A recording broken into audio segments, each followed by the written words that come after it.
Don't fret, mainstream society. Hipsters are doing their best to ensure they leave a lasting mark on you for years to come. How? Through baby names. Ignatius, Salinger, Odette, Pandora. Unusual names like these are on the rise. And common names like Paul, John, and Sarah are on the decline. The Social Insurance Administration in the US has been tracking American baby names for over 130 years. Their figures show that in 1945, nearly 35% of children were given a common name.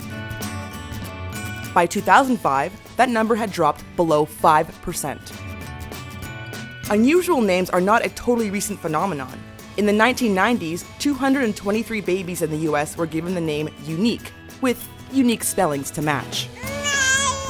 And FitPregnancy.com says some of the hippest names this year are Auden, Byron, Enoch for boys, Brisaida, Farah, and Inez for girls.